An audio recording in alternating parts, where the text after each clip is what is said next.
오늘 요 티셔츠 저희 3주년 기념 티셔츠를 입고 시작을 하고 있고요. 바로 오프닝 멘트 하고 계속 진행을 해볼게요. 이밤의 영화 뉴스와 리뷰를 전해드립니다. 안녕하세요. 우리들의 진짜 영화 이야기 영어로운 밤 나이트 시네마입니다. 2024년 6월 29일 라이브 방송을 유튜브와 치지직에서 진행하고 있습니다. 캐스트로 들으시는 분들 중에서 바쁘신 분들은 1.2배속이나 1.25배속으로 청취하실 것을 권장드리고요. 유튜브로 시청하시는 분들은 백그라운드 재생으로 음성만 들으셔도 무방합니다. 추천과 구독은 큰 힘이 되니까요. 잘 부탁드리겠습니다. 그 다음에 광고입니다. 먼저 키치클럽입니다. 양재천의 감성 휴식터 키치클럽에서 영화 상영 시간 내내 여유롭게 마실 수 있는 칵테일 나이트 시네마를 런칭했습니다. 한 편의 영화처럼 분위기 있게 취하고 싶은 밤, 나이트 시네마 채널 구독자분들에게 제공되는 서비스 디저트와 함께 나이트 시네마 한 잔 어떨까요? 낮에는 커피와 디저트가, 밤에는 와인과 안주들이 기다리고 있는 키치클럽을 네이버에서 검색해보세요. 그 다음에 요거프레소 장안지구점입니다. 의왕역 인근에 위치한 요거프레소 장안지구점에서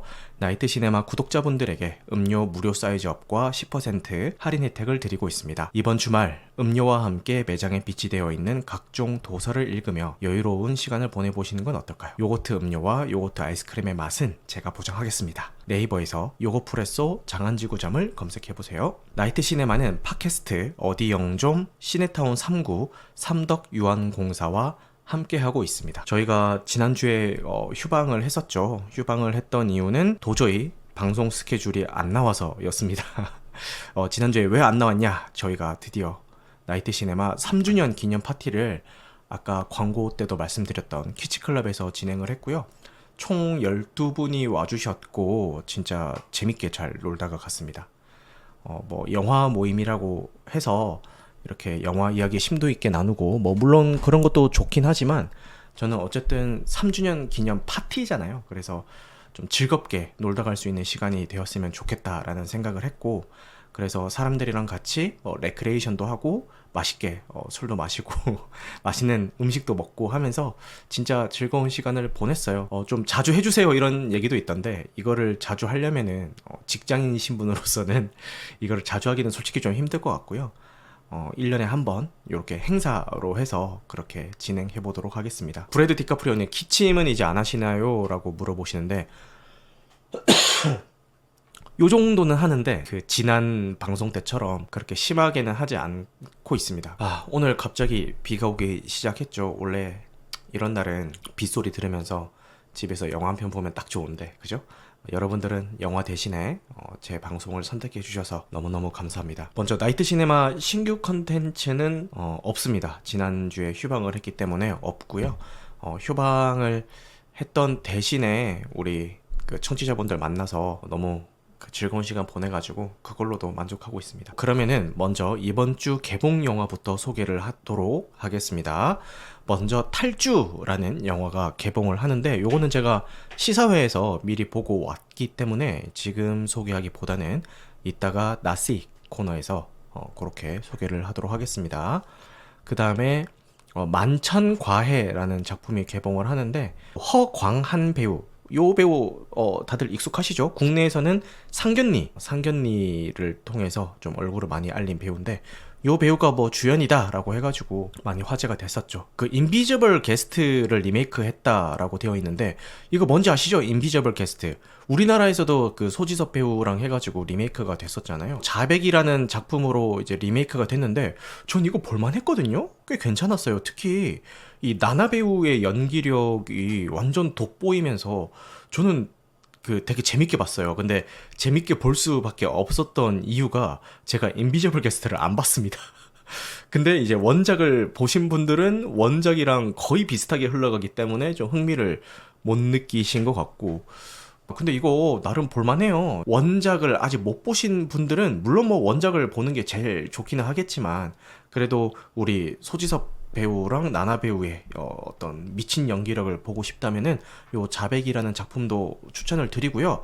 그리고 우리는 그 소지섭 배우에게 다들 빛을 지고 있죠. 지금 윤가님이 채팅창으로 대지섭이라고도 해주시는데 요즘 얼마나 좋은 작품들을 많이 국내에 들여오고 있습니까? 그리고 이따가 영화 뉴스 시간에도 얘기를 하겠지만 그 찰란이라는 업체가 좋은 영화들을 많이 국내로 가져오는데 이 소지섭 배우가 그냥 묵묵히 뭐 투자를 해주고 있다라고 이제 그 찰란이라는 업체의 그 대표가 인터뷰를 한 게 있습니다. 그만큼 진짜 저희는 모두 소지섭 배우에게 빚을 지고 있습니다. 그러니까 이 자백이라는 작품 시간 되시면 한번 보셨으면 좋겠고, 어디서 서비스되고 있는지 볼까요? 넷플릭스에도 있고 티빙에도 있고 쿠팡 플레이도 있고 웨이브에도 있고 많은 곳에서 서비스가 되고 있으니까요. 요 자백 한번 보셨으면 좋겠습니다.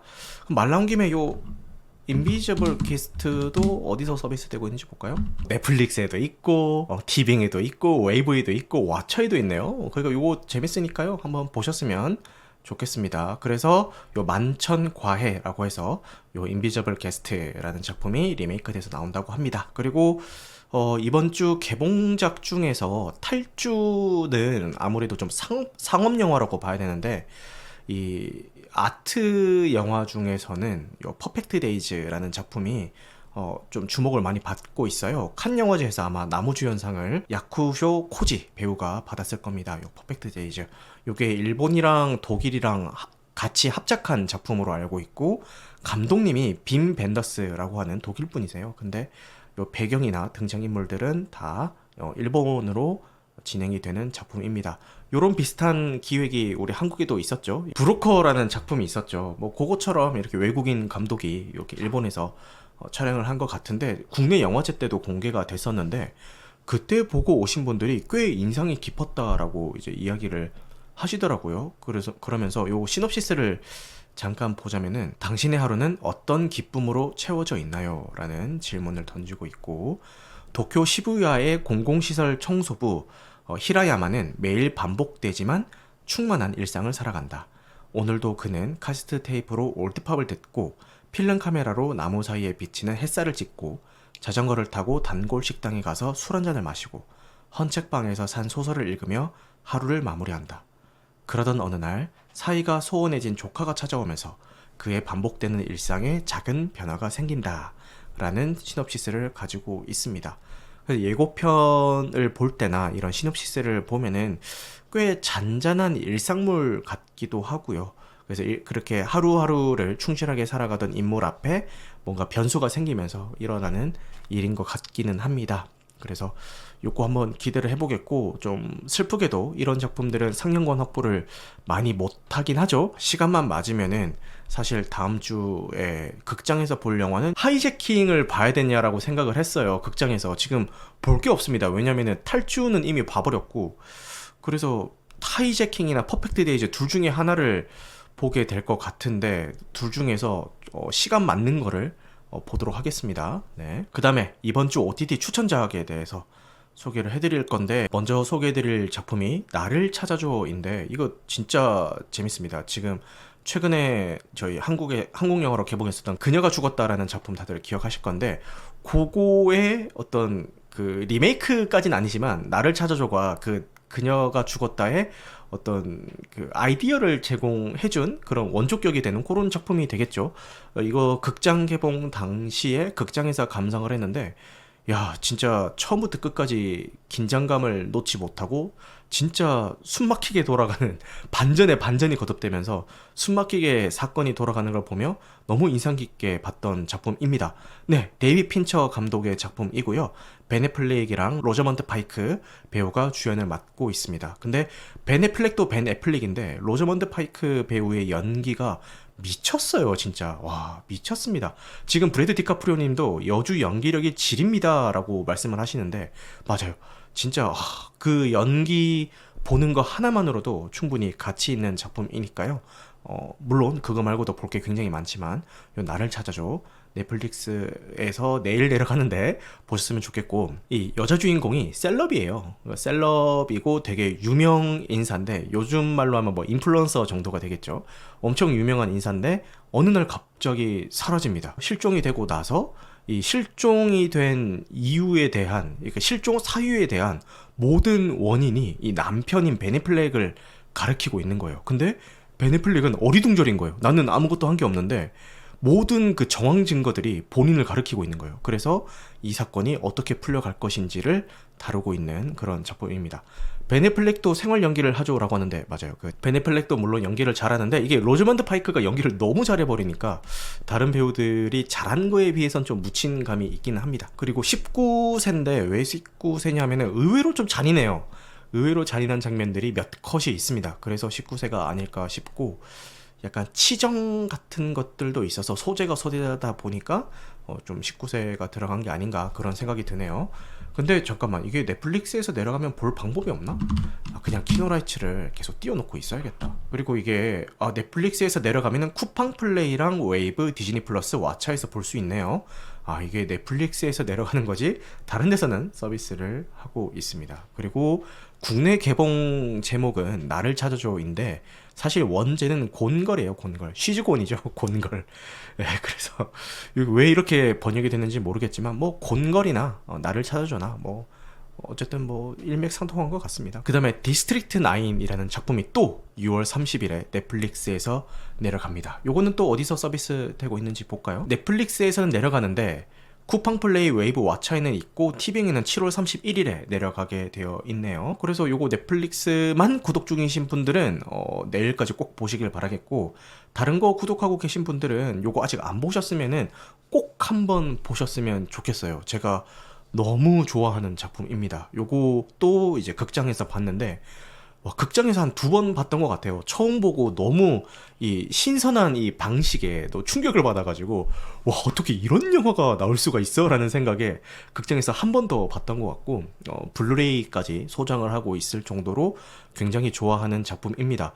지금 신가님이 나 지금 그 얘기하려고 했는데 어떻게 제 머릿속을 읽으시고 똑같은 말씀을 하시네요.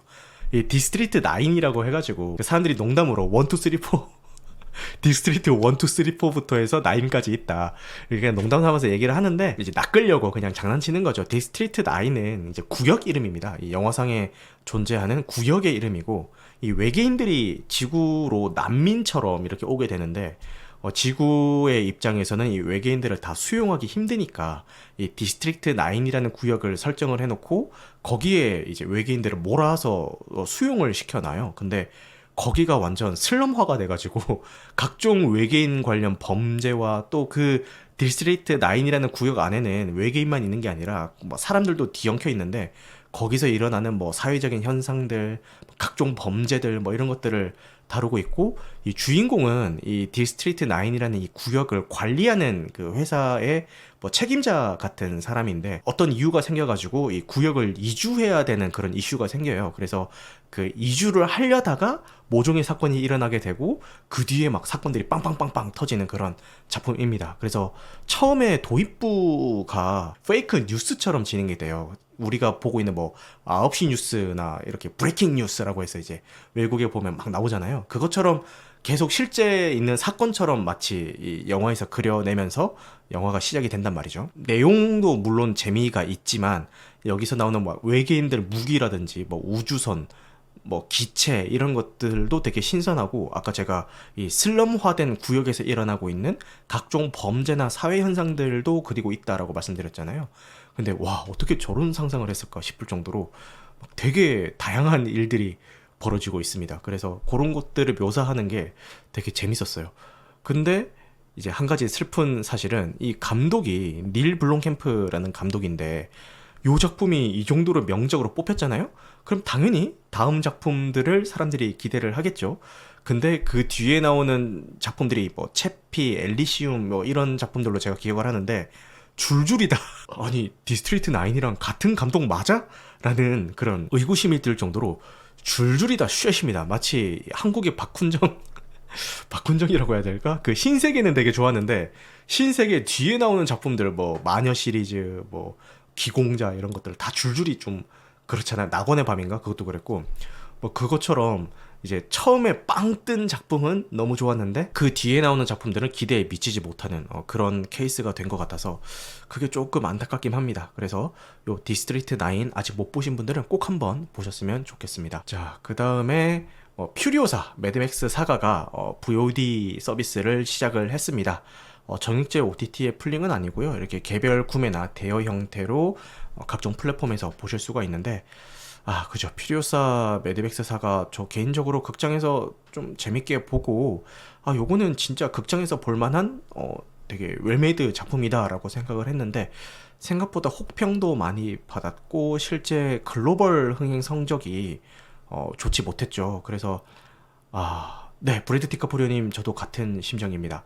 퓨리오사 재밌게 봤는데 일반 관객평이나 관객 수가 안 좋았습니다. 전작의 분노의 도로가 너무 재밌어서 실망한 것 같습니다 라고 해주시고, 윤가님도 안타까운 뉴스입니다 라고 하는데, VOD 서비스가 너무 빨리 시작되는 그런 느낌이 있죠. 근데 뭐 어쩌겠어요. 이렇게 극장에서 더 이상 가망이 없다 싶으면은 빨리 안방 극장을 공략해야 됩니다. 어쩔 수가 없습니다. 극장에서 재밌게 보신 분들이 입소문 많이 내주시면은 또 이렇게 2차 시장에서라도 잘 되지 않을까 싶고, 근데 한 가지 좀 안타까운 거는 이 필요사를 극장이 아닌 집에서 봤을 때 우리가 극장에서 봤을 때만큼의 그 느낌을 받을 수가 있을까? 저는 그만큼은 아닐 것 같거든요.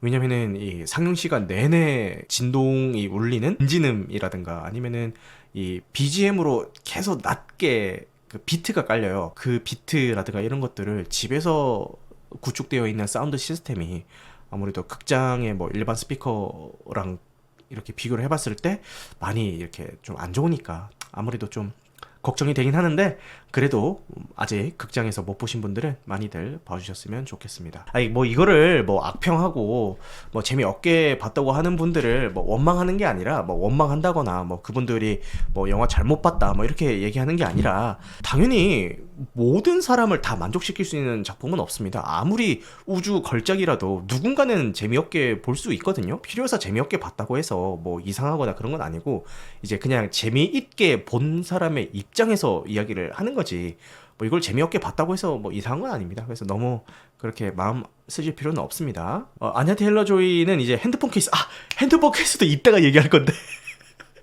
근데 지금 필요사 이야기 나온 김에 핸드폰 케이스 지금 볼까요? 이제 지금 핸드폰 케이스 이야기 나오는 게 뭐냐면은, 최근에 아냐 테일러 조이의 사진이 하나가 공개가 됐는데, 아냐 테일러 조이의 요 핸드폰 케이스가 화제가 됐어요. 지금 보면은 이게 그 지갑형으로 돼가지고 여기 카드 꽂혀 있고 앞에 이렇게 열리는 폴더형 핸드폰 케이스를 지금 쓰고 있는 게 포착이 됐습니다. 지금 요거는 이제 퓨리오사 분장 때 같은데, 요 스크린샷은 요 옷 입고 있는 거나 머리 색깔을 봤을 때 더 메뉴 촬영할 때 같거든요.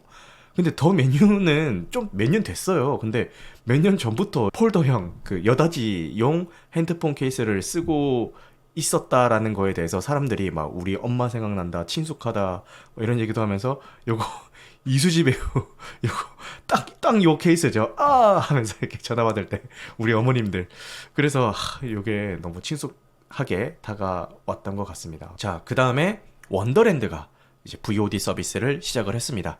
정액제 서비스가 되는 건 아니고 구매나 대여로 이렇게 각종 플랫폼에서 보실 수가 있고요. 진짜 이건 최근 개봉작인데 너무 빨리 VOD 서비스를 시작을 했죠. 이것도 이제 더 이상 극장에서는 가망이 없어 보이니까 빨리 안방 시장으로 넘어온 것 같습니다. 저 역시도 보고 나서 좀 혹평을 많이 했고, 좀 많이 아쉬운 작품이었죠. 지난번에 리뷰도 말씀드렸지만, 그럼에도 불구하고 이 탕웨이 배우, 수지 배우, 박보검 배우, 정유미 배우, 최유식 배우, 요 배우들의 팬이라면은 그냥 한번 좀 보셔도 괜찮지 않을까. 소신발언 하자면은 이렇게 단권 구매 16,000원씩이나 주면서 볼 건 아닌 것 같고, 나중에 구독하시고 계신 OTT에 나오면은 그때 한 번쯤 보셔도 되지 않을까.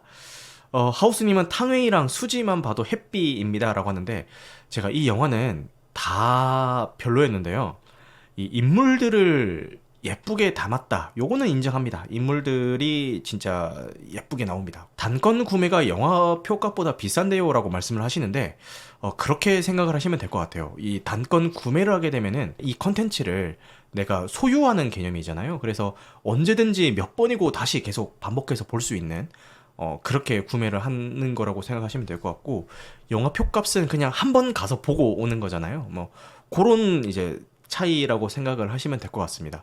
근데 뭐 나는 한 번 보고 말 건데 굳이 이렇게 막 평생 소장해가지고 보고 싶은 생각 없는데, 내가 여기서 평생 소장한다고 단권 구매 저 돈 주고 구매했는데 네이버 시리즈원 서비스 종료하면은 나 그냥 내 돈 날리는 거 아니야? 뭐 이런 분들은 대여로 보시면 됩니다.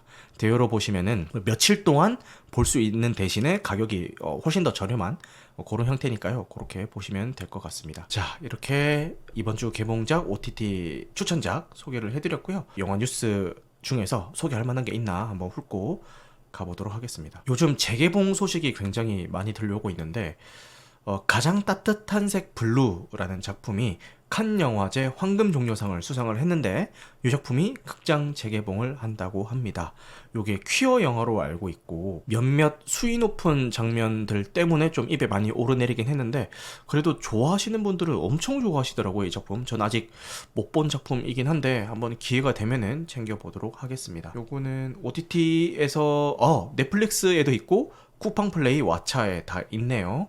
그래서 만약에 이게 재개봉 한다고 하니까 황금종려상 수상을 한 작품이 재개봉을 해? 극장에서 봐야지. 근데 상영 시간이 내 스케줄이랑 좀 안 맞네? 이런 분들은 이렇게 OTT에서 많이 서비스하고 있으니까요. 이렇게 보셔도 좋을 것 같습니다. 그리고 범죄도시 4가 7월 1일 날 이렇게 VOD 서비스를 시작한다고 합니다. 1000만을 넘길 정도로 이게 흥행은 한 작품이니까요. 아직 극장에서 못 봤다 이러신 분들은 집에서라도 이렇게 보시면 될 것 같습니다. 팀버튼 감독의 배트맨 1989년작이죠. 이 배트맨이 개봉 35주년을 맞이했다라고 하네요. 북미 기준으로는 1989년 6월 23일에 개봉한 작품이라고 합니다. 이때 조커가 진짜 인기가 많았었는데 이게 히스레저가 다크나이트에서 조커를 한다라고 했을 때 이 배트맨 1편의 조커를 뛰어넘을 수 있을 것인가 사람들이 이런 우려를 많이 했지만 뛰어넘었죠. 뛰어넘었는데 여기 나오는 조커도 꽤 매력적으로 장시간 동안 사랑을 받아온 캐릭터니까요. 요거 한번 보셨으면 좋겠고 요거는 OTT 서비스에 없나? 요것도 한번 검색해볼까요? 구독형에는 없고 대여나 구매로 이제 감상이 가능하네요.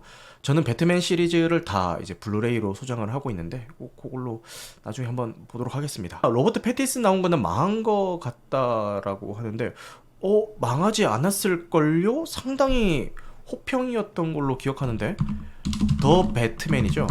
제작비가 2억 달러인데 글로벌 수익이 7억 달러면은 국내에서는 사랑을 못 받았지만 글로벌 수익으로만 보면은 그래도 꽤 괜찮게 흥행한 걸로 알고 있고 그래서 이제 후속도 만든다 이런 얘기가 있는 것 같던데 그렇습니다.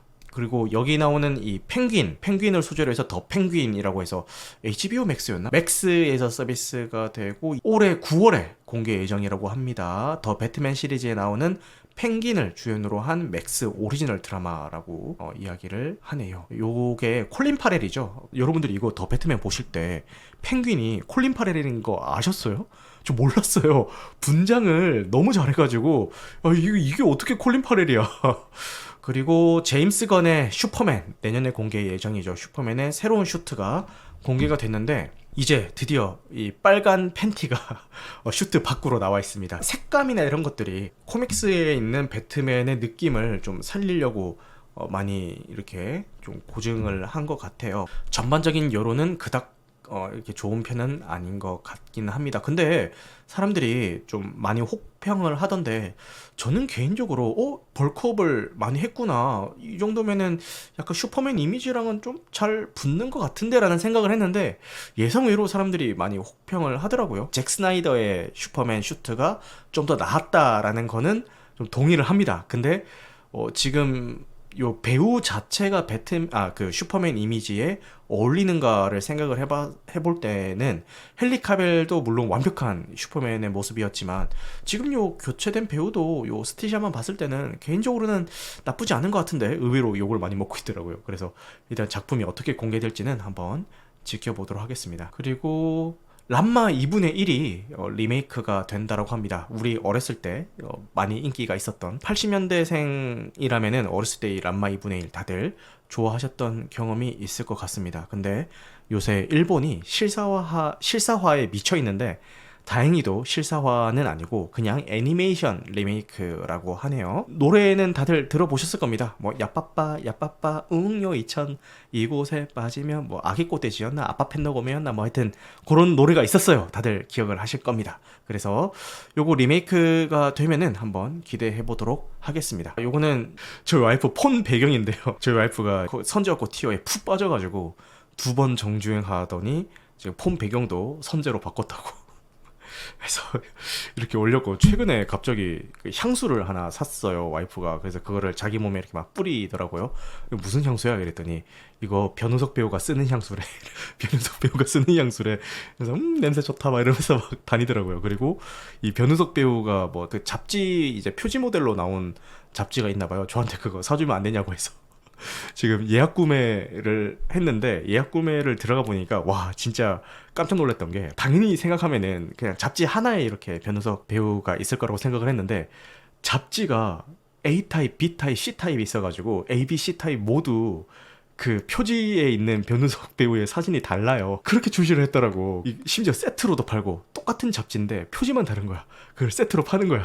그래서 와이프한테 뭐 다 살 거면 다 사도 돼 라고 얘기했더니, 아니야, 나는 이 표지가 제일 마음에 들어서 뭐 요거 살래 라고 해서 지금 예약 구매를 했고, 아마 다음 주 중에 배송이 오지 않을까, 그런 생각을 합니다. 요즘 변호석 배우 때문에 난립니다. 진짜 난리예요. 막방 단관은 안 가셨나요? 라고 하는데, 그게 아마 그 용산 CGV에서 1,000원으로 됐었던 그거죠. 그거는 안 갔고, 그 막방이 끝나고 나서 다 완결이 되고 나서 뒤늦게 저희 와이프가 좀 빠진 케이스라 가지고, 그 최근에 팬미팅 그 순회를 돌고 있다면서요. 이렇게 난 그렇게 사람 북적이고 뭐 티켓팅 어렵고 그런데 안 가, 나 못 가. 그 얘기를, 나 그렇게 사람 북적이고 티켓팅도 어렵고 그런데 못 가, 안 가, 이 얘기를 한 3일 동안 계속 하는 거예요.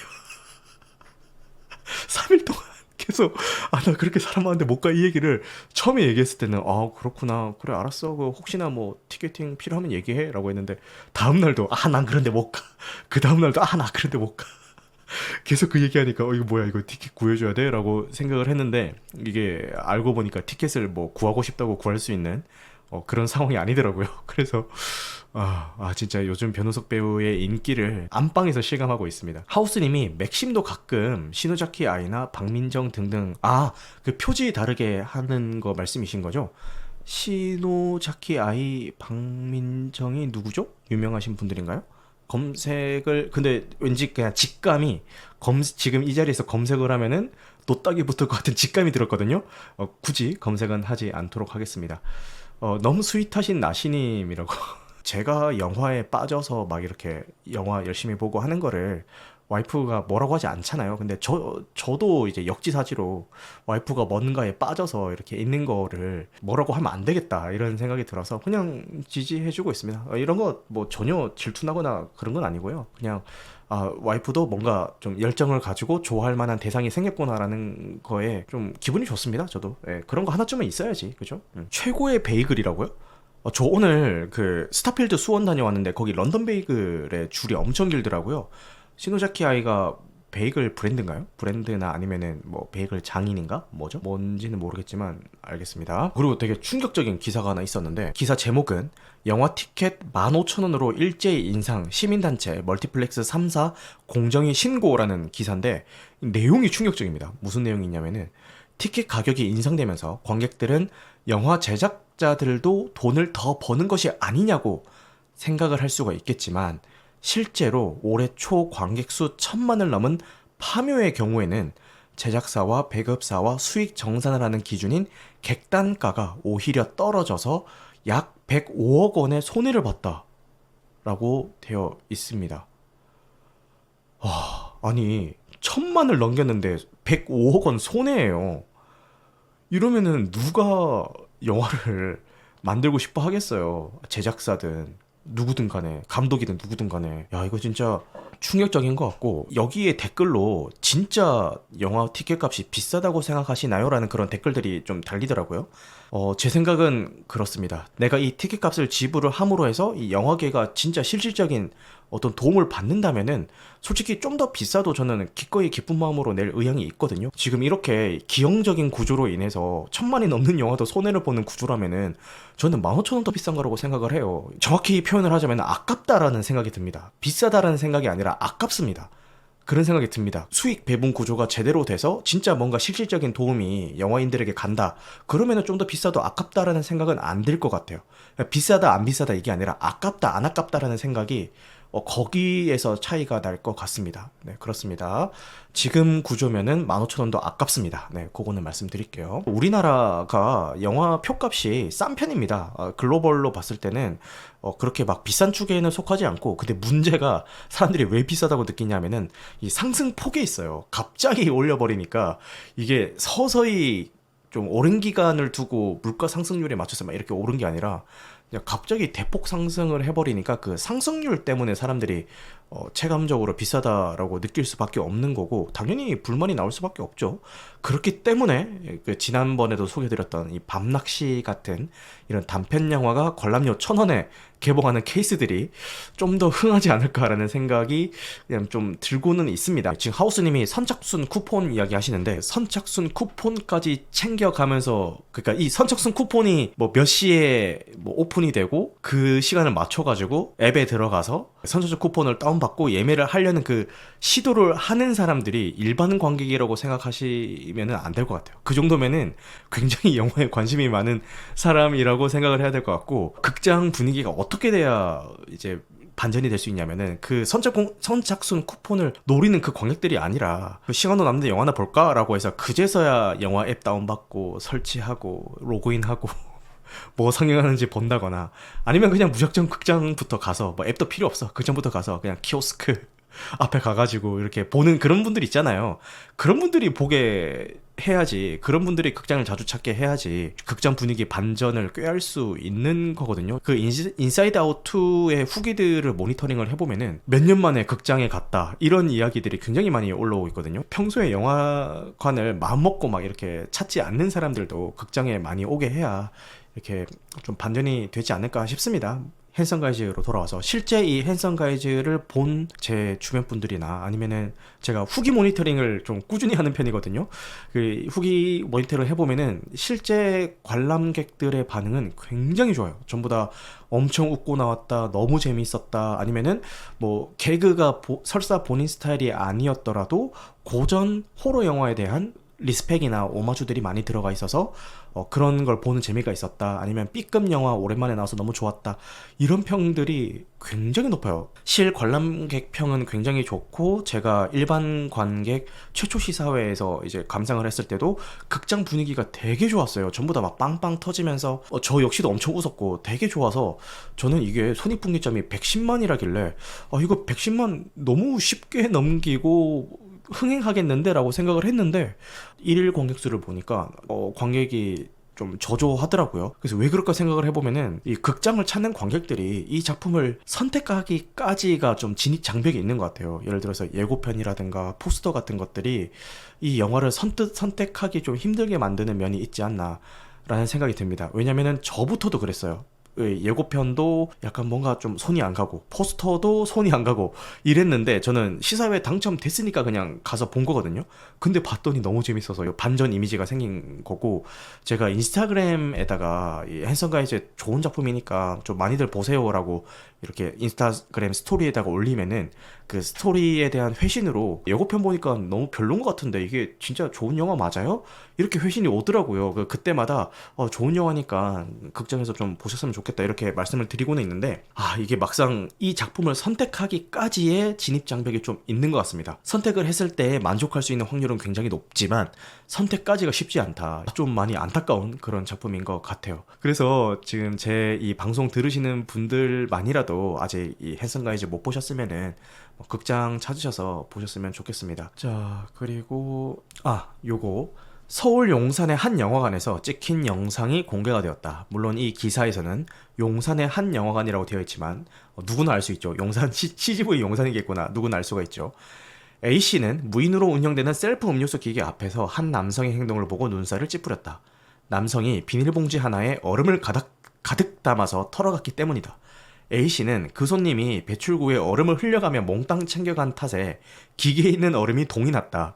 다음 사람들이 얼음을 담으려고 해도 나오지 않았다라는 기사가 떴습니다. 그래서 얼음 거지라고 해가지고 지금 좀 화제가 되고 있는 것 같은데, 진짜 적당히 좀 했으면 좋겠습니다. 이게 지금 뭐 하는 짓입니까? 저런 사람들을 상식 선상에서 이해하려고 한다는 시도 자체가 좀 웃기긴 한데 어쨌든 우리는 이러지 맙시다. 이럴 분들이 안 계시겠지만 이러지 맙시다. 그 다음에 아까 제가 재개봉이 뭐 잘 되고 있다라고 말씀을 드렸는데 7월 17일 날 큐어도 재개봉을 합니다. 이게 제 기억에 작년에도 재개봉을 했던 것 같은데 또 재개봉을 하네요. 구독형 OTT에서는 내려가 있는 것 같은데 예전에 저희 구독자분들이랑 왓챠파티로 요거 다 같이 봤는데 좀 인상 깊게 봤던 작품이거든요. 1997년작 스릴러인데 되게 정적이고 차분한 스릴러예요. 이렇게 얘기하면은 좀 이해가 안 가죠. 스릴러인데 어떻게 정적이고 차분할 수가 있지? 라는 생각이 드실 수가 있을 것 같은데 그 정적이고 차분한 분위기 속에서도 서스펜스를 만들어내는 그런 굉장히 독특한 그런 작품입니다. 그래서 한번 보셨으면 좋겠고 인간 내면에 있는 폭력성에 대해서 이야기하고 있는 작품이고요. 아마 봉준호 감독이 본인의 인생 영화로 꼽은 작품 중에 하나일 겁니다. 그래서 요 큐어 아직 못 보신 분들은 극장 재개봉했을 때 챙겨보시면 좋을 것 같습니다. 듄 시리즈도 재개봉을 합니다. 듄 파트 1, 파트 2 전부 다 재개봉을 하는데 이번에는 아이맥스 재개봉입니다. 그래서 요거 챙겨보셨으면 좋겠고 그랑블루도 7월 17일 날 재개봉을 합니다. 재개봉 풍년이에요. 요 그랑블루는 요 포스터 다들 기억하실지 모르겠는데 우리 한 8, 90년대생들의 삼촌들 어렸을 때 그 삼촌들 방에 가보면은 요 포스터가 하나씩 걸려 있다든가 아니면 그 당시에 카페 가보면은 요 그랑블루랑 쇼생크 탈출 포스터 같은 거 꼭 하나씩 걸려 있었죠. 그런 작품인데 요게 재개봉한다라고 합니다. 이성균 배우와 조정석 배우 주연의 행복의 나라가 8월 14일 개봉을 확정 짓고 티저 예고편을 공개를 했고요. 감독은 광해 왕이 된 남자를 연출했었던 추창민 감독이 연출을 하게 되었습니다. 시놉시스는 대한민국 현대사를 뒤흔든 사건 속에 휘말린 한 군인과 그를 살리기 위해 고군분투하는 변호사의 이야기입니다. 라고 되어 있는데 1979년 10월 26일 대통령 암살 사건을 다룬다라고 합니다. 요거 한번 기대해 보도록 하겠습니다. 그리고 아까 이제 소지섭 배우에 관련된 그 기사인데요. 찰란 대표님이 코로나19가 닥치면서 상황이 어려워지다 보니 소지섭 배우가 그냥 꾸준히 연단위로 찰란의 전체 라인업에 투자를 하고 싶다고 하셔서 지금에 이르렀습니다. 항상 변함없는 지원군의 느낌으로 함께 해주고 있습니다. 사실 우리가 이번에 아무런 노출을 하지 않았는데 악마와의 토크쇼를 하면서 소지섭 배우 이야기가 많이 바이럴이 됐습니다. 찰란이나 소속사를 통한 인터뷰 요청도 많이 해왔고 하지만 절대 응하지 않습니다. 오른손이 하는 일을 왼손이 모르게 하는 느낌으로 일을 하는 성격이어서 항상 고맙게 생각하고 있습니다. 라고 찰란 대표가 소지섭 배우에 대해서 이렇게 인터뷰를 해줬습니다. 이제 앞으로 저희는 소지섭이 아닌 대지섭으로 부르기로 했고요. 네, 화이팅입니다. 그리고 요거 좀 말씀을 드리고 싶은데 인사이드 아웃 3가 지금 인스타그램이나 각종 SNS를 통해서 인사이드 아웃 3가 이미 제작이 완료됐고 2025년에 공개가 될 거다라는 이야기가 퍼지고 있는 것 같은데요.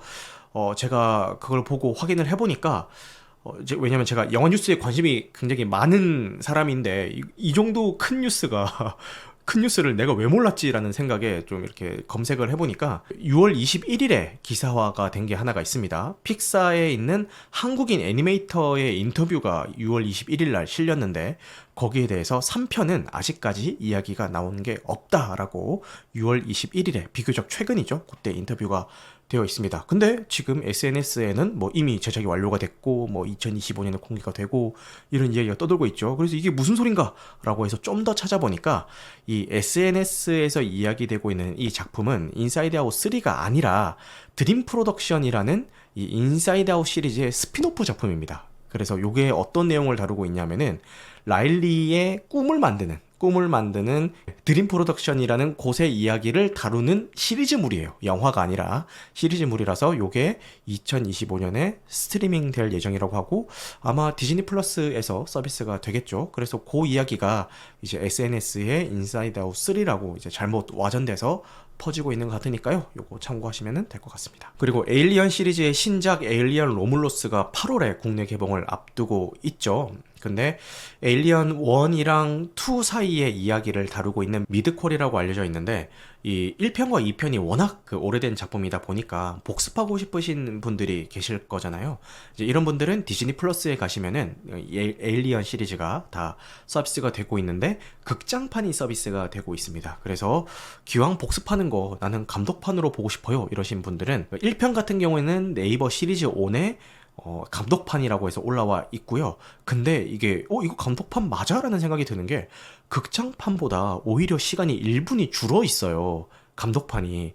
근데 이게 어떻게 된 거냐면은 추가할 장면은 추가하고, 그리고 뺄 장면은 뺐대요. 영화 흐름상 사족이다 싶은 부분들은 뺐대요. 그러다 보니까 이제 오히려 극장판보다 1분이 더 줄어든 그런 상황이 발생을 했고, 같은 장면이라도 뭐 다른 앵글로 촬영된 장면이 감독판에는 들어가거나 이런 일이 있어서 오히려 상영 시간은 줄었지만 감독판이 극장판보다는 좀 더 매끄럽게 이야기가 진행된다고 하니까 참고하시면 좋을 것 같습니다. 그리고 2편은 네이버 시리즈 1이 아니라 유튜브에 있습니다, 2편의 감독판은.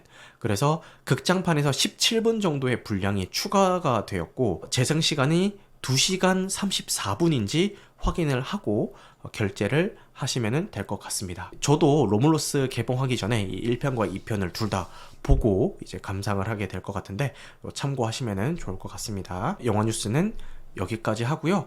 이제 나스이라고 해서 제가 지난 방송 이후에 어떤 작품들을 봤는지 소개를 좀 하도록 할게요. 다음 수요일에 개봉하는 작품인 요 탈주를 보고 왔습니다. 요거는 아직 개봉한 작품이 아니니까 스포일러 없이 진행을 하도록 하고요. 이 뒤에 말씀드리는 프렌치 스프나 콰이어트 플레이스 같은 경우는 스포일러를 포함하고 있습니다. 참고하시면 좋을 것 같습니다. 근데 뭐 프렌치 스프든 콰이어트 플레이스든 제 생각에 스포일러가 그렇게 막 그 영화 감상에 지장을 줄 정도로 그렇게 크리티컬한 작품들은 아닌 것 같아서 그냥 참고만 하시라고 말씀을 드리겠습니다. 람포님이 마이크 볼륨이 좀 작은 것 같습니다. 마이크 볼륨이 작나요? 여러분들? 잠깐만요. 방송 송출용 프로그램에서는 맥스로 올려놨고, 지금 마이크에서도 맥스로 올려져 있는데, 옛날부터 조금 작기는 했다고요? 그렇구나. 잠깐만요. 이 마이크, 진작 말씀을 주시지. 잠깐만요. 지금 윈도우 시스템 상에서도 풀로 올라가 있고, 이 송출 프로그램인 OBS 상에서도 풀로 올라가 있고, 지금 마우스 기계에 있는 볼륨도 풀로 올라가 있거든요. 다른 채널보다가 들어왔더니 작아서 볼륨을 키웠습니다 라고 하는데, 혹시 지금은 볼륨이 어떠세요? 지금은 볼륨이 괜찮으실까요? 마이크를 더 가까이에서 이야기를 하고 있습니다. 마이크와 제 사이에 키보드가 있었는데, 근데 마이크랑 너무 가까워도 이 파여름이라고 하죠. 막 팍팍 튀는 그게 있어서 좀 조심스러웠는데, 자, 이렇게 마이크를 가까이에다가 대고 진행을 해보겠습니다. 지금은 어떠세요? 마이크로 들어가는 제 목소리가 좀 커졌나요? 지금 채팅창 반응을 보니까 커진 것 같은데, 이 정도 톤으로 진행하면 될까요, 여러분? 마이크가 멀어서 그랬던 거군요 라고 하는데, 마이크가 멀어서 그랬던 것 같습니다. 엄청 좋아졌습니다 라고 말씀을 해주시네요. 어쨌든 잘 들린다는 거죠? 그럼 됐죠 뭐. 네, 이렇게 진행을 해보겠습니다. 삼진그룹 영어 토익반을 연출한 이종필 감독의 신작 탈주를 시사회로 보고 왔습니다. 근데 이종필 감독이 누구냐면은 요분입니다. 근데 이 사진 봤을 때 여러분 좀 낯익지 않나요? 이분 어디서 좀 본 것 같다는 느낌이 들지 않나요? 어디서 봤지 했더니 이분입니다. 요분 기억나세요? 영화 아저씨에서 형사가 한 분 나오죠. 요분입니다. 그 공항신에서 이렇게 그 목발 짚고 걷고 있는 그 범죄자한테 헥토파스칼 킥을 날리면서 내가 네 예수다라고 하면서 그 배우 있죠. 예수다 하면서 날라차기. 얼굴 보니까 다들 아시는구나. 어쨌든 이 배우가 요 이종필 감독이고요. 배우 연기를 하기 전에 뭐 단편 영화나 이런 감독을 좀 여러 번 하신 분이시더라고요. 아저씨에서 생활 연기를 되게 맛깔스럽게 했던, 감초 역할을 톡톡히 해줬던 그런 배우로 기억을 하고 있는데, 이 영화 제작에도 소질이 좀 있는 분인 것 같습니다. 삼진그룹 영어 토익반을 통해서 좀 이름을 알리고 그 다음에 요 탈주라는 작품을 제작을 하게 됐죠. 저는 이제 시사회에 당첨이 돼서 보긴 했는데, 이제 보기 전부터 뭔가 마음에 들었던 게, 재생 시간이 짧습니다. 거의 1시간 30분 정도? 1시간 34분이군요. 요즘 막 기본 2시간 넘어가고 막 길게는 3시간 넘어가고 이런 작품들만 접하다가 뭐? 영화가 1시간 반이라고? 야, 이건 진짜 그냥 봐줘야겠다 라는 생각이 들 정도로 너무 이 재생 시간 하나만으로도 내용이 뭔진 모르겠지만 너무 반가웠던 그런 작품이었고, 또 배우들의 합이 좋잖아요. 이 캐스팅이 좋잖아요. 이 이재훈 배우, 구교환 배우, 뭐 홍사빈 배우 전부 다 믿고 보는 배우들 아닙니까? 그죠? 근데 한 가지 약간 좀 걱정이 됐던 게, 이재훈 배우가 최근에 나오는 작품들의 연기를 보면은 다 연기의 그 결이 비슷비슷해요. 물론 뭐 한 배우가 여러 가지 연기 스타일을 보여준다는 게 굉장히 어렵죠. 그 대배우인 뭐 송강호나 뭐 다른 배우들도 그 다 비슷비슷한 것 같다 이런 이야기를 듣는데, 이재훈 배우라 한들 뭐 그런 이야기를 피해갈 수 있겠습니까? 근데 제가 이야기하는 비슷비슷하다라는 거는 이 연기 톤을 이야기하는 게 아니라 그냥 그 같은 캐릭터가 반복되는 그런 느낌이라고 할까요? 다른 배우를 예를 든다면 하정우 배우가 될 수가 있겠네요. 하정우 배우도 이제 많은 작품들에서 같은 인물이 여러 작품에 나오는 듯한 그런 이미지가 좀 있잖아요. 근데 이재훈 배우도 어느 순간부터 최근에 나오는 작품들은 그런 이미지를 좀 주는 것 같아가지고 약간 걱정은 했거든요. 근데 뭐 결론부터 말씀드리자면은 이 영화를 보고 나니까 그런 걱정은 안 하셔도 될 것 같다. 충분히 좀 열연을 펴줘줬다 이런 생각이 들었고, 구교환 배우는 뭐 전혀 그런 걱정할 필요 없이 모든 작품에서 만족할 만한 퍼포먼스를 보여주는 배우기 때문에 연기 구멍이 있다거나 뭐 실망할 만한 포인트가 있는 그런 작품은 아니었던 것 같습니다. 영화 내용부터 좀 말씀을 드리고 이 영화가 어떤 점이 좋았는지 별로였는지 이렇게 말씀을 드릴게요. 내용은 스포일러 없이 그냥 공개되어 있는 그 수준으로만 말씀을 드리겠습니다. 이 북한에서 벌어지는 일이고요.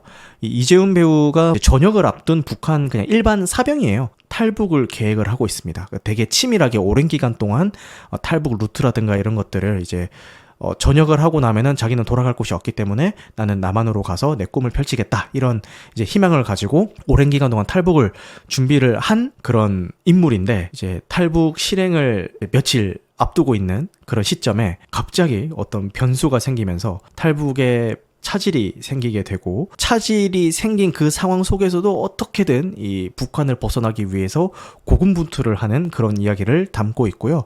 이 탈북하려는 이 이재훈 배우를 추격하는 이 북한 장교 역할을 요 구교환 배우가 하고 있습니다. 이 정도 이야기는 할 수 있죠. 그죠? 스포일러 포함 없이. 이 영화의 강점은 빠른 템포예요. 제가 상영 시간이 짧다라고 이야기를 했잖아요.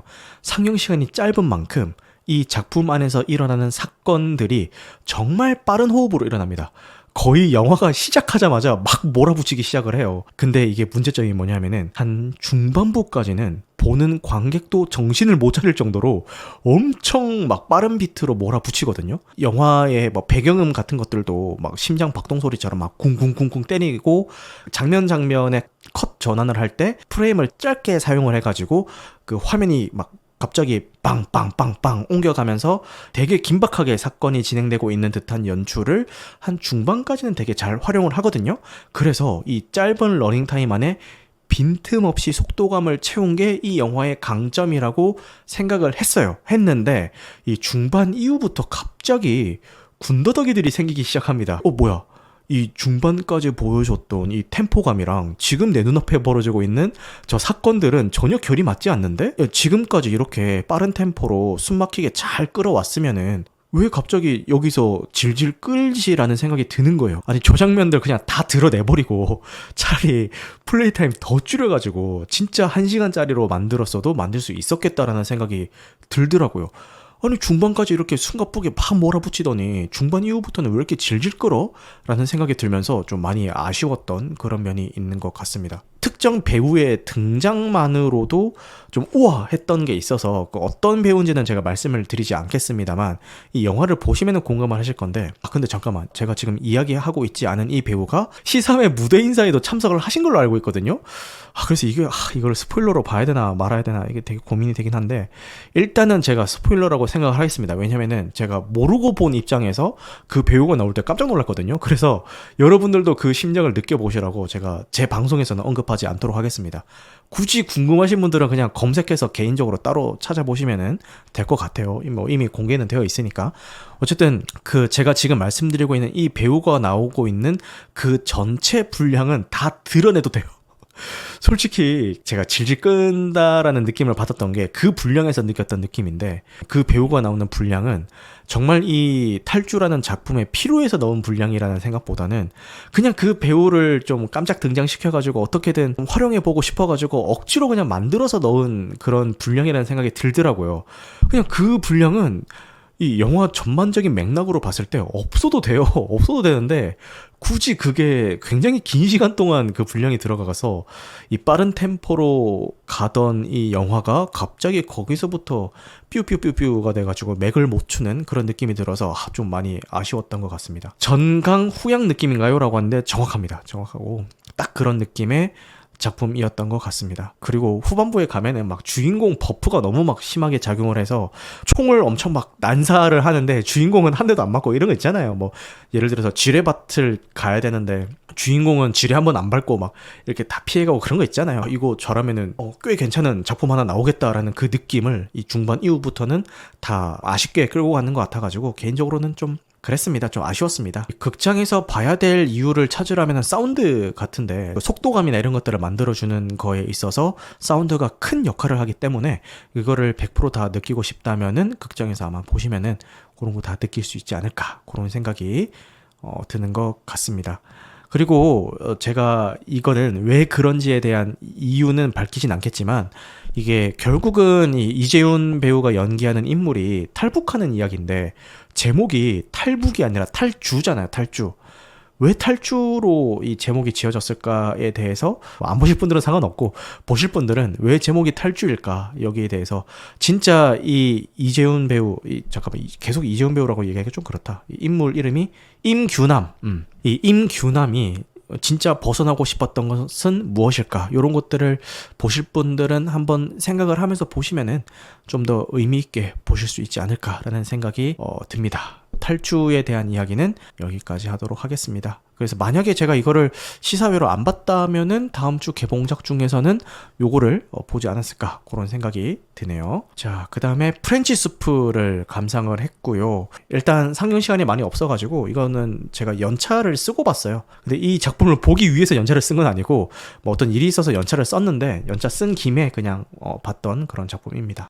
그린 파파야 향기로 주목받았던 트란 안홍 감독의 프렌치 스프를 보고 왔습니다. 시대적 배경이 1885년의 프랑스이고요. 한 레스토랑의 오너인 도댕이랑 요리사인 외제니, 요 두 인물 간의 로맨스를 그린 작품입니다. 쇼메이님이 포스터만 보면 노잼일 것 같은데요? 라고 하는데 이게 이따가 말씀드릴게요. 일단 뭐 미리 말씀을 드리면은 재미로 보는 작품은 아닌 것 같고 어쨌든 계속 말씀을 드리겠습니다.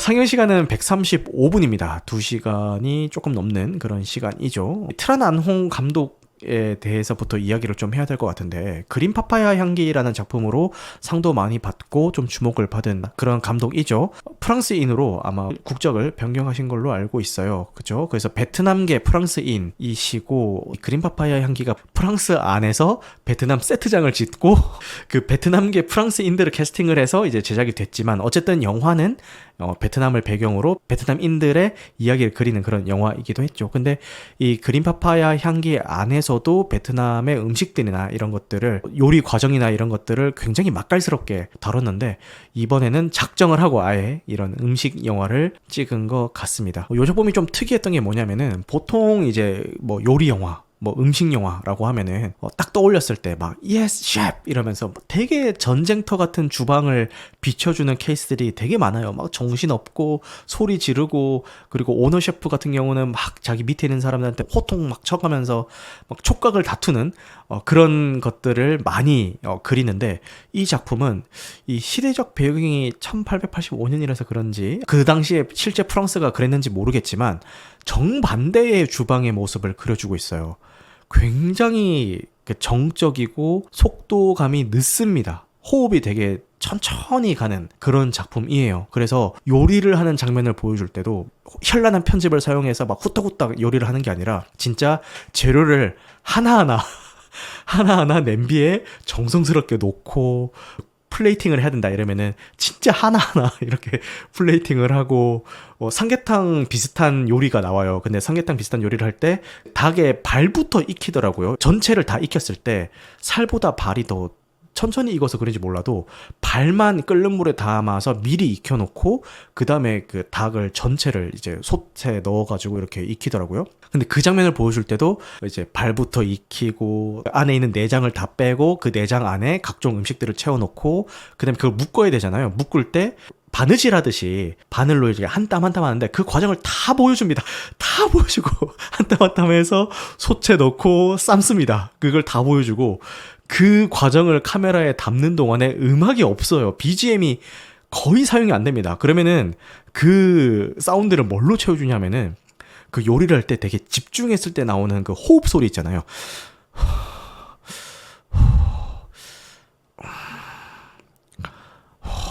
막 이런 그 호흡 소리를 되게 집중적으로 담아서 계속 그 배경음에 넣어놓고 뭐 지글지글 끓는 소리라든가 주방 식기들 부딪히는 소리 아니면 요리 손질하는 소리 이런 것들을 대신해서 사운드를 가득 채워주고 있습니다. 어떤 느낌인지 아시겠죠? 항상 주방만 비추느냐 그건 또 아니거든요. 야외를 비추는 그런 장면도 나오는데 그때도 BGM으로 음악을 쓰는 게 아니라 그 개구리 소리, 새 소리, 바람에 막 나뭇잎이 흩날리는 소리 이런 자연의 소리로 다 이렇게 사운드를 채워 넣는 그런 작품이 되는 것 같아요. 그래서 정말 힐링을 원하시는 분들은 무조건 보셔야 되는 작품인 것 같습니다. 보면서 어떤 생각이 들었냐면은 이거 나중에 OTT라든가 이런 데 나오면은 그 잠 안 올 때 잠 안 올 때 거실이나 이런데 그냥 이 영화 틀어놓으면은 그냥 이 영화에서 나오는 이런 자연음 같은 것들이 이렇게 귀를 살살 자극해주면서 좀 편안한 마음을 가질 수 있지 않을까 이런 생각이 드는 그런 작품이었던 것 같아요. 이 남자 주인공인 이제 도댕이 레스토랑의 오너고 이 여자 주인공인 외제니가 이제 요리사인데 굉장히 오랜 기간 동안 호흡을 맞춰 왔던 인물들이에요. 이 두 인물이. 그런데 진작에 이 도댕은 외제니에게 마음이 있어가지고 여러 번 프로포즈를 하는데 외제니가 번번이 거절을 합니다. 왜냐면은 물론 당신은 좋은 사람인 건 알겠지만 나는 당신의 요리사로 남고 싶다라고 이야기를 하면서 거절을 해요. 그러다가 어느 순간 외제니도 마음을 열고 이 도댕의 프로포즈를 받아주고 난 다음에 벌어지는 일을 그리고 있는 작품입니다. 근데 이 프로포즈하는 그 과정도 되게 로맨틱한데 이게 아마 남자분들보다는 여자분들이 더 좋아할 만한 작품이 아닌가라는 생각이 들고 프로포즈를 어떻게 하냐면은 이 도댕이 이 외제니만을 위한 코스 요리를 해주면서 이 마지막 요리에는 이제 반지를 숨겨놓고 이렇게 프로포즈를 하는 장면이 나옵니다. 근데 이게 그냥 단순히 뭐 요리를 해서 프로포즈를 하고 뭐 이게 중요한 게 아니라 이 도댕이 외제니의 마음을 얻기 위해서 얼마나 정성스럽게 요리를 하는지 이런 과정들을 다 보여줘요. 와, 저렇게 진심으로 요리를 해서 플레이팅까지 해서 나만을 위한 이런 코스 요리를 해준다고? 어우, 되게 로맨틱하다라고 느낄 만한 그런 포인트들이 많이 나오는 작품이기 때문에 아마 남자분들보다는 이 프로포즈를 받는 이 여자분들의 입장에서 봤을 때 좀 더 로맨틱하게 그려지지 않을까라는 생각이 듭니다. 그 영화의 모든 순간들이 굉장히 정성스럽고 차분하게 그려졌구나라는 거를 보시면은 느낄 수가 있을 것 같아요. 그리고 이 영화가 약간 바이럴이 됐던 게 영화 극장에 걸려있는 관람 안내문 때문에 좀 바이럴이 됐었는데 프렌치 스프에는 꼬르륵 소리를 유발할 수 있는 요리와 음식 장면이 다수 포함되어 있어서 공복인 상태의 관객분들께 영향을 줄 수가 있습니다. 관람에 유의 부탁드립니다. 요런 이제 관람 안내문을 해놔가지고 약간 바이럴이 됐었죠. 그만큼 먹음직스러워 보이는 요리들이 조리 과정부터 다 나오기 때문에 왜 이런 안내문이 붙었는지 좀 어느 정도는 좀 수긍이 가는 것 같습니다. 저도 저건 한번 먹어보고 싶다 싶은 음식들이 굉장히 많이 나오더라고요. 제가 아까 이 사운드를 자연의 소리들이 좀 가득 채워주고 있다 이렇게 말씀을 드렸잖아요. 사운드뿐만 아니라 이 조명도 거의 안 쓴 것 같아요. 웬만하면은 다 자연광을 베이스로 해서 촬영이 된 것 같고 패스트푸드 같이 이렇게 막 자극적이고 막 정신없는 그런 영화들 있잖아요. 그런 거에 좀 피로감을 느끼시는 분들은 요런 이 슬로우 푸드 같은 요런 작품도 한 번쯤 보시면 좋지 않을까 그런 생각이 들고 안 좋게 이야기하자면은 좀 졸리다 이렇게 이야기할 수 있겠지만 이거를 좋게 이야기하자면은 상영 시간 내내 눈과 귀를 편안하게 해주는 그런 작품이 될 수도 있을 것 같으니까요. 한번 보셨으면 좋겠고, 이거를 극장에서 보셔야 되는 이유 역시 사운드입니다. 아까 제가 호흡 소리, 자연음 이런 것들이 사운드를 가득 채우고 있다라고 말씀을 드렸잖아요. 확실히 극장 사운드로 그런 것들을 들으니까 편안해지는 그런 느낌이 들긴 하더라고요. 그래서 그런 것 때문에 극장에서 보시면은 좀 좋지 않을까 그런 생각이 듭니다.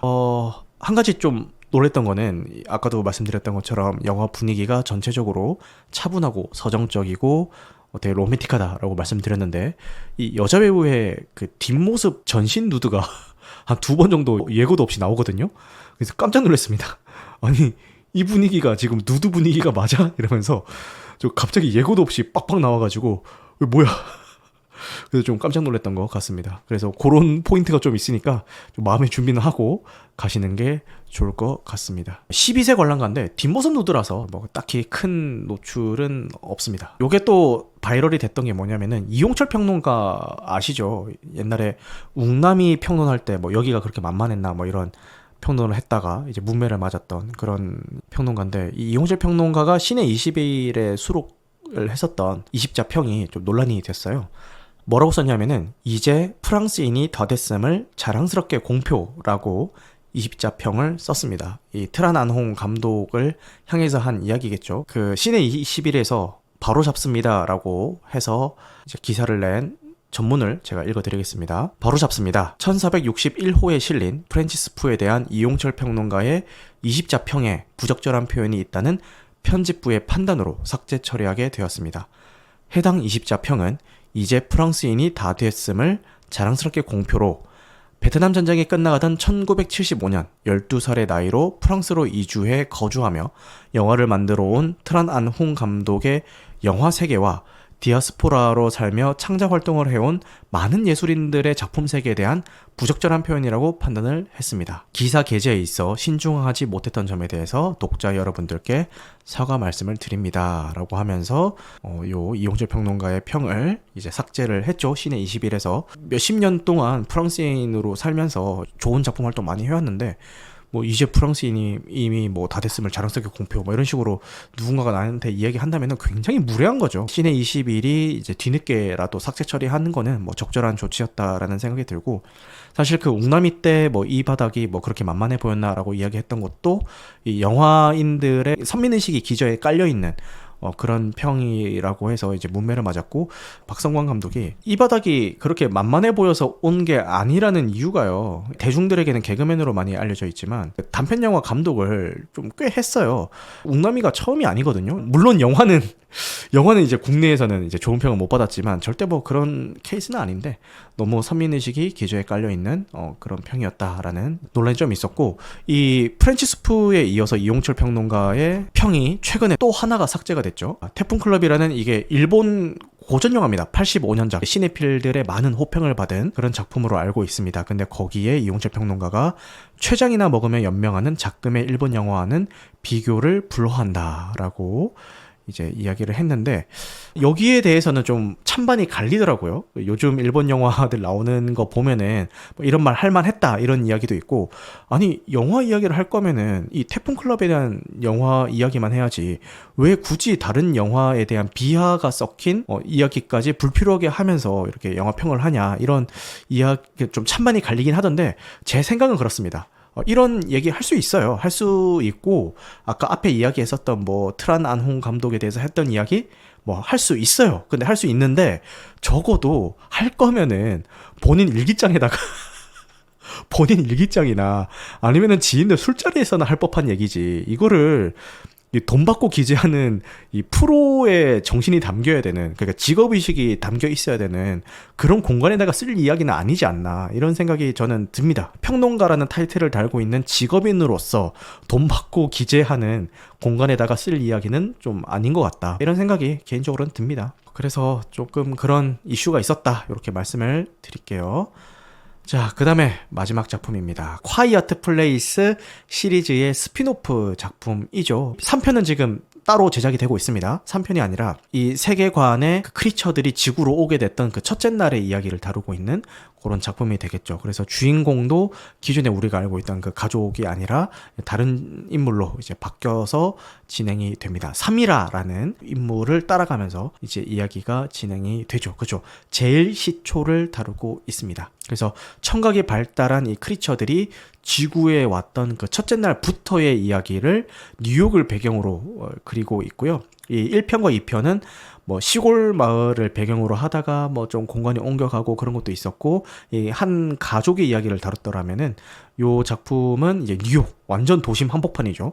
뉴욕에서 이 사미라라는 요 인물을 따라가고 있습니다. 근데 이 인물이 특이한 게 암 환자예요. 그래서 처음 영화가 시작을 하면은 이제 암 환자들이 모여있는 병원에서 시작이 되는데, 죽음을 앞두고 있는, 어떻게 보면 좀 시한부 인생을 살고 있는 그런 인물이 되겠죠. 그래서 결론부터 말씀을 드리자면은 저는 좀 많이 실망을 했고요. 이 작품으로 quiet place라는 이 세계관을 처음 접하신 분들은 모르겠어요. 뭐 어떻게 보셨을지 모르겠지만, 저는 1편과 2편을 통해서 어느 정도 이 시리즈에 대한 애정도를 가지고 있는 상황에서 본 작품인데 좀 많이 실망을 했고, 지금 하우스님이 고양이 바이럴이라고 하는데 저기에 대해서도 제가 할 얘기가 있는데 이따가 후반부에 좀 이어서 이야기를 해볼게요. 그래서 어떤 부분들이 좀 많이 실망스러웠냐 하면은 일단 크리처들에 대한 설정이 좀 일관성이 없다라는 생각이 들었습니다. 이 전작부터 계속 이어져 오고 있는 크리처들의 설정이 뭡니까? 시각은 없고 청각만으로 사냥감을 포착하는 그런 크리처인데,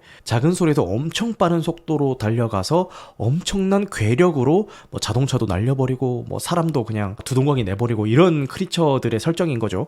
근데 유독 이 주인공들이 내는 소리에는 좀 둔감하게 반응하는 듯한 그런 느낌이 들고, 이 주인공들을 크리처가 쫓아갈 때도 단역들이나 NPC들을 크리처들이 공격할 때는 진짜 눈 깜짝할 사이에 확 달려들어가지고 낚아채서 살해를 해버리는데, 주인공들을 쫓아갈 때는 아니 아까 보여줬던 그 스피드는 어디 갔어? 엄청 느릿느릿 쫓아가는 듯한 그런 느낌이 들더라고요. 그래서 아니 주인공들만 너무 편의를 봐주는 게 아닌가, 주인공 버프가 너무 심하게 작용이 된 게 아닌가라는 생각이 들면서 거기서 뭔가 좀 몰입이 깨졌던 그런 부분이 있고요. 그리고 1편과 2편을 사람들이 좀 사랑했던 이유는 물론 뭐 점프스퀘어처럼 깜짝깜짝 놀래키는 연출도 사용이 되지만 여러 가지 방법으로 서스펜스를 연출하는 거에 있었거든요. 그러니까 점프스퀘어가 사용이 되지만 이 점프스퀘어만 사용하진 않았어요. 예를 들어서 뭐 1편에 나오는 출산 장면이라든가 아니면 계단에 못 밟는 장면, 그런 장면들 진짜 쫄깃하잖아요. 그리고 2편도 그 후반부에 나오는 막 교차 편집 장면을 통해서 서스펜스를 막 연출을 한다든가, 아니면은 그 소리가 나오지 않는 벙커 같은 데서 피신해서 나오는 그 공간적인 서스펜스 연출들, 이런 것들을 굉장히 잘 활용을 해서 관객들을 쫄깃하게 만드는 그런 연출력을 보여줬는데, 제가 느끼기에는 이 quiet place 첫째 날 같은 경우는 진짜 깜짝깜짝 놀래키는 거 원툴로 처음부터 끝까지 다 밀고 나가는 그런 느낌이에요. 그래서 저는 보다가 너무 짜증이 났어요. 제 방송 꾸준히 들으신 분들은 아시겠지만 저는 놀래키는 거 진짜 싫어하거든요. 설명이 불충분했던 장면들도 있는 것 같아요. 그 크리처들이 후반부에 가면은 무슨 알 같은 거를 까가지고 거기서 나오는 걸 막 지들끼리 뜯어먹는 그런 장면이 나오거든요. 알이 정체가 뭔지, 그리고 그걸 크리처들이 왜 먹는 건지 그런 설명도 없고 그냥 그 장면 한번 나오고 끝. 그리고 저기 뭐지? 저 대체 뭐지? 이런 좀 의구심이 들더라고요. 저 장면은 굳이 왜 넣었지? 근데 사실 제가 지금 뭐 설명에 불친절했다, 크리처들의 설정이 좀 뒤죽박죽했다, 이런 이야기들을 좀 단점으로 해서 좀 말씀을 드리고 있는데, 사실 똑같은 지적을 1편과 2편도 받았거든요. 설정이 어떻게 보면은 좀 앞뒤가 안 맞는 장면들이 나오기는 해요. 그리고 뭐 설명이 불친절한 것도 애초에 1편은 저 크리처가 누구고 이런 설명이 일절 없습니다. 그리고 이 세계관이 어떻게 만들어졌고 설명이 일절 없어요. 그냥 시작부터 그 가족들을 보여주면서 이제 시작이 돼요. 그래서 그 가족들이 하는 걸 보면서 관객들은 이제 상상을 해야 되는 거예요. 저런 세계관이 아닐까? 저 크리처들은 그런 게 아닐까? 이렇게 상상을 해야 돼서 불친절하다는 면에서는 뭐 전작들과도 비슷하게 흘러가기는 해요. 근데 이게 무슨 차이가 있어가지고 1편과 2편은 만족스러웠고 이 첫째 날은 불만족스러웠냐 하면은 일단 재미가 없어요. 재미가 없습니다. 1편과 2편은 재밌으니까 어느 정도 설정이 좀 어긋나고 붕괴되고 해도 그런 것들이 신경이 안 쓰이는 거예요. 그 작품 전체적으로 모든 설정이 다 일관적인 작품이 있으면 참 좋겠죠. 근데 때로는 그게 어떤 전개를 위해서 아니면은 어떤 극적인 효과를 내기 위해서 설정을 살짝은 좀 이렇게 영화적 허용으로 어겨야 되는 순간들이 물론 있거든요. 영화가 전반적으로 재밌으면은 그냥 눈 감아주고 넘어가게 되고, 아, 그냥 됐고, 그냥 빨리 다음 장면 빨리 보여줘, 이게 되는데, 영화가 재미가 없어버리면은 그런 사소한 거 하나하나가 다 거슬리고 신경이 쓰이기 시작한단 말이에요. 왜냐면은 다음 장면이 안 궁금하니까, 재미가 없으니까. 앞으로 나올 장면들이 궁금해진다기보다는 계속 그 지나갔던 장면들이 거슬리고 생각나고 막 이렇게 된단 말이에요. 근데 이 콰이트 플레이스 첫째 날이 딱 그런 케이스가 아니었나 싶습니다. 관객들이 보고 싶었던 거는 크리처 호러 스릴러 이런 것들을 보고 싶었는데, 이 첫째 날 같은 경우는 아예 주인공도 막 암 환자로 설정을 하고, 이 주인공이 어떤 여정을 떠느냐 하면은 죽기 전에 자신이 가장 행복했던 기억을 가지고 있던 그 장소로 가기를 원하는 그런 인물이에요. 그래서 그 과정을 보여주는데 막 엄청 막 휴머니즘 같은 것도 나오고 드라마 요소들이 되게 절절하게 막 나오거든요.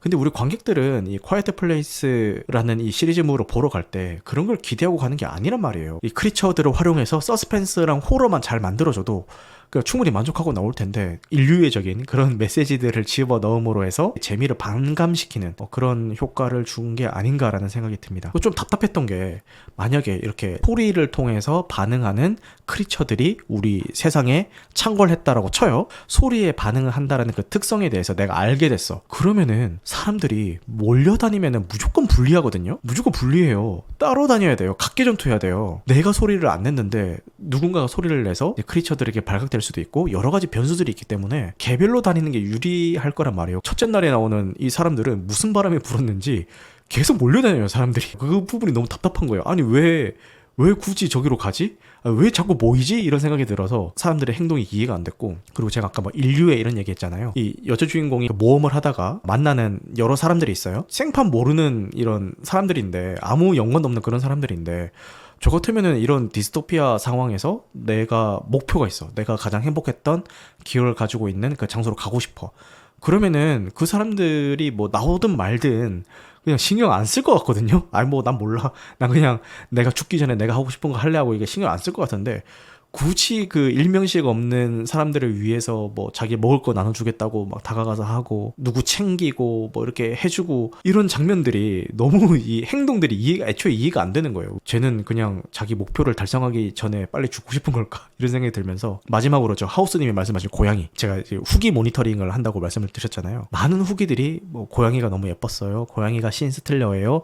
고양이가 나와서 좋았어요. 고양이가 주인공 아니었나요? 뭐 이런 이야기를 할 정도로 여자 주인공이 데리고 다니는 이 고양이에 대해서 많은 호평을 하고 계십니다. 근데 일단 저는 고양이가 아니었더라도 뭐 강아지든 뭐든 간에 이 반려동물을 이 세계관에서 데리고 다닌다는 게 말이 되나?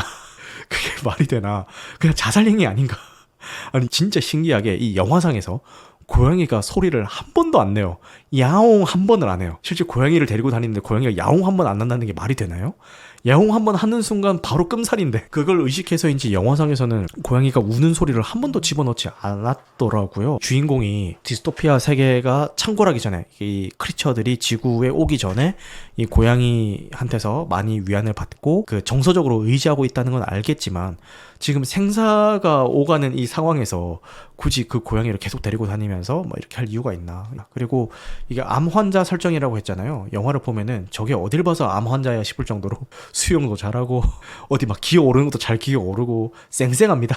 대사로는 뭐 몸이 타들어가는 것 같아요 이런 대사를 하는데, 저게 어딜 봐서 몸이 타들어가는 사람의 행동이지 싶을 정도로 너무 멀쩡하게 도망 잘 다니고 잘 뛰어다니고 막 합니다. 영화 내내 쌩쌩하게 막 다니니까 좀 암 환자라는 설정이 좀 와닿지 않기는 하더라고요. 좋았던 거는 엔딩은 좋았어요. 엔딩 하나는 좋았습니다. 지금 3편이 아까 동시 제작이 되고 있다라고 말씀을 드렸는데, 3편은 좀 잘 뽑혔으면 하는 그런 개인적인 희망이 있습니다. 방송은 여기까지 하도록 하겠습니다. 늦은 시간까지 함께 해주셔서 감사하고요. 오늘 방송한 내용은 편집 과정을 거쳐서 유튜브와 각종 팟캐스트 플랫폼에 업로드될 예정입니다. 무편집본은 유튜브 멤버십 월 1990원 혹은 팟빵에서 건당 300원에 청취가 가능하십니다. 여러분들 영화 같은 밤 되시길 바라겠습니다. 감사합니다.